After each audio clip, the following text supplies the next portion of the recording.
Today's meeting is between Bradford City and Mansfield Town in League Two at Valley Parade. Mansfield Town go into the game top of the league and can go 5 points clear with a win, whereas Bradford are 7 points off the playoffs with 2 games in hand.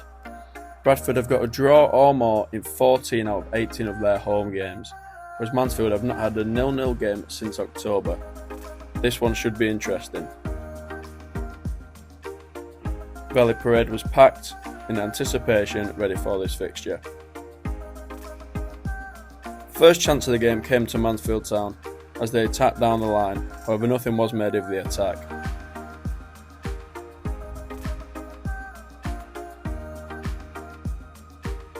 Bradford regained possession and also began to attack down the wing. A good cross in was met by a Mansfield head. Mansfield launched a dangerous counter-attack of their own.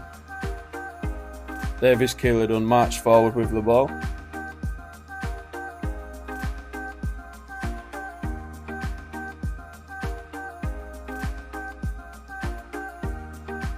Keeler was in the middle of all action today, spreading play, and another dangerous cross which was well cleared by Kieran Kelly at the back of Bradford City. After an alleged elbow, all appeals of a card were denied, but a free kick was given in favour of Mansfield Town. A beautiful outswinging cross from Keeler Dunn was met by the head of Bailey Cargill for the opener of today.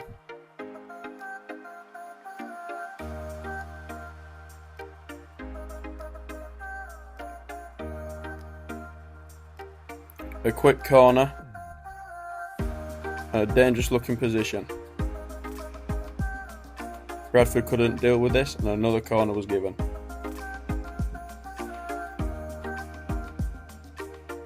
A looping ball over the top was well cleared, however danger was not averted. The ball bounced around the box when it dropped to the feet of a Mansfield player who hit the post. A terrific goal line save, but was finally bundled in by Lucas Atkins for his 12th goal of the season, which sent the Mansfield fans wild. 2-0 to Mansfield and their position was more secure. Bradford launched their attack of their own, however, with another dangerous cross well met by Jamie Walker, who steered it wide. Bradford fans and Walker himself felt he should have done better.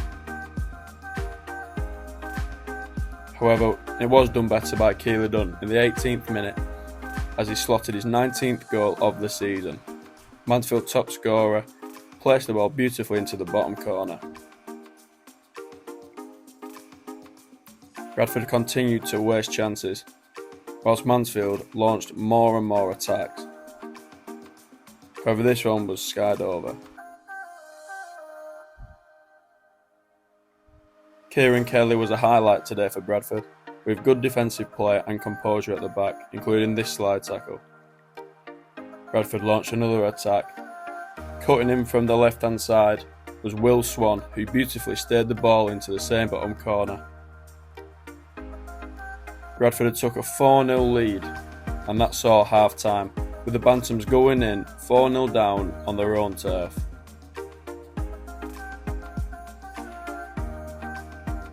The teams came back out for the second half, with the Chickens looking to rapidly turn things round. They had early possession, with another dangerous looking cross from the home side, which was headed in the wrong direction.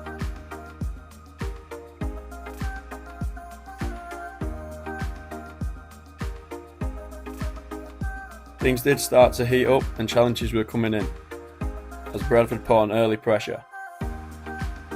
Bradford made a good change in Andy Cook coming on, their top scorer in the league so far, and he had an immediate impact as he got a goal within 2 minutes of coming on the pitch, making it 4-1 to Mansfield. He put the ball back down on the spot and said, "Away we go." A bit of pressure made Mansfield worried, and so they got the ball back and looked to try and make things more comfortable. This cross was met, came out for a volley and was nearly got on the end of, however the keeper collected comfortably. Some nice play around the back from Mansfield.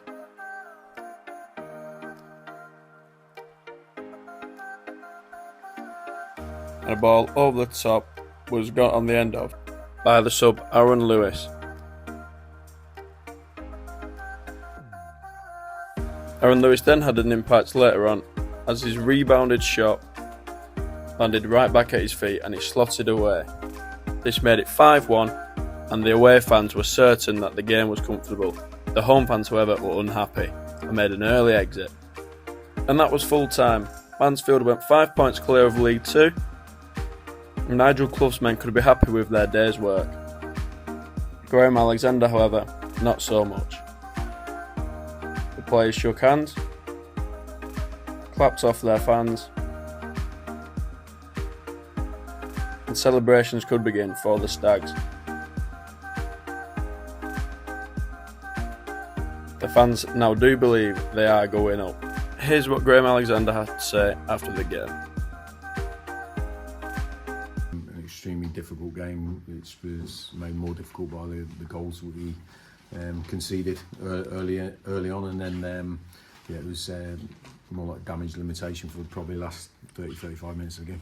Going into half-time 4-0 down, but to come back out with a much improved performance, how impressed were you with your team's character in the second half? Well, that was the only thing I felt that was the minimum we had to show. It was what sort of people we are. Are we people that just play victims, quit on our teammates, quit on ourselves, quit on our families? Or are we ones that try to dig in and try to do something about a bad situation? I thought the players did that. I really do think they tried hard to do that, but we just came up against an opponent I think was too good for us on the day. And talking about character, Andy Cook, who was left out the team, came onto some harsh noise from the travelling fans and got himself on the score sheet. How impressed were you with his character today? Yeah, look, in professional football, everyone's going to test your character all the time. You know, whether it's from within your own club with competition, or from an opposing team or a former team, it's always going to be there. So you always have to stand up to whatever's coming your way and show what you are as a character. So with Blighty Cook, he got his goal when he came on, and we all have to be ready for Tuesday's game now. Yeah. So 2 home losses back to back. How do you and the team avoid making that 3 on Tuesday? Yeah, certainly by playing better than we did today, without a shadow of a doubt on every aspect of it, and just work exceptionally hard and try as hard as it will be to put today's game behind us if we can. Not long to the end of the season. Are the playoffs still in yours and the team's aspirations? I think we need to just focus on Tuesday first and foremost. You know, mate, anything I say about like long-term aspirations, I think it's going to sound a little bit premature after getting beat 5-1 at home. So what we have to do is make sure we're much better on Tuesday, and then see where it takes us. But for me, the biggest thing is showing what sort of character and personality we have as a team, as a group, on Tuesday before anything else that we try to do.